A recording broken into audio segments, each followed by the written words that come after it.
What is can you recall the first song you ever wrote? It's actually on the album. The first full song I wrote is on the album. It's called Sour. And I wrote it when I was 18, and I had a choice when we were making the album to change the lyrics, and I was going to, because I don't think the lyrics are very good. But I thought that I would, you know, keep the 18-year-old Gabby true, you know, to herself, and at that time, that's what I wanted to say. So, yeah, but I used to, you know, write little things, and they never became full songs until I was 18. What was the? Do you already knew her when she was 18? No. We didn't. We met We know each other 4 years. Ago, Yeah. Okay. We were both playing at a gig, the same gig together. Yeah. And just met afterwards. I asked Gabby to come and sing. He was on playing some with stuff his I was band, doing. Revere. Can you, when you hear the song, can you tell a little bit? Do you think that you can have a good insight in the 18-year-old Gabby? Oh, well, with Sour. It's really weird because I think from the band point of view, that song sounds like a kind of bit of a timeless jazz song.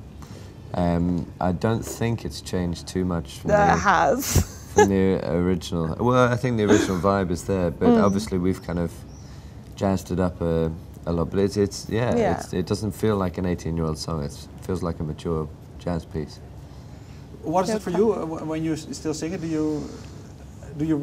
Does memories come up when you? Well, yes, definitely. I mean, it has been through many different guises. It's worn many different dresses. It kind of started as a folk-y song with a jazz tendency, but I did it very much kind of on acoustic guitar, so it's very different. Whereas now there's no guitar at all. It's mainly on double bass. With the brass and singing and melodica. So it's definitely kind of changed, but I think it's really good because for me a song is never finished. A song is just the beginning, and the fact that we've worked on it and found all these different ways to play it, and even now we're still adding in little bits, and like every song, so that's always important to me. Yeah, is it important for you also to change things and keep improvising on stuff? Or? It keeps it fresh. Yeah. I think if you go on stage knowing everything that's going to happen, then it starts to become a bit stale.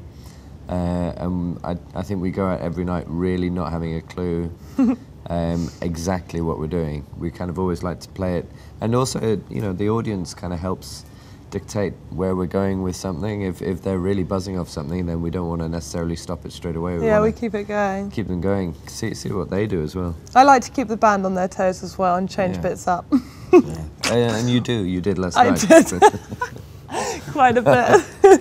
But obviously completely on purpose, never mistakes or accidents. No.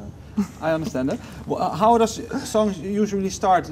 Do you sometimes write together now, or is it? We do, yeah. We started writing together. Yeah. I mean, there's 2 by 2 on the album that we wrote together. That I just had a verse idea, and I played it to Stephen, and I said, I don't know where to go from here, and straight away he was like, oh, I've got an idea, and then the song came together. We wrote all the lyrics together, but we do a lot of the arranging together as well, because, you know, I write little songs that are very small and kind of, you know, like a folky song, and then I play them to Stephen, and he always has such great ideas about making it bigger, and you know, really kind of vital things that I would have never have kind of seen, because, you know, to me it was just like a personal small song, and I was wondering how to get it out to the band and how to kind of, you know, put it on stage, and this is where Stephen just always like hits the nail on the head. What do you think, to work with. Stephen? What are the qualities when she presents a young song to you? What do you? I think the first thing that strikes me as a guitarist is Gabby's way of writing on a guitar is really unusual. I think because you're self-taught, aren't you? Yeah, not very good. And well, no, I think as a result, Gabby picks out really quite amazing, kind of simple but very, very addictive guitar lines. But then, for me, the thing that attracted me straight away, and what inspires me is these kind of wonderful melody lines she puts over the top with her voice, and they just seem effortless. And so, because my background is film music, people like Ennio Morricone and Nino Rota, and it's very easy for me to kind of hear the arrangement, but the original ideas are so strong. It's just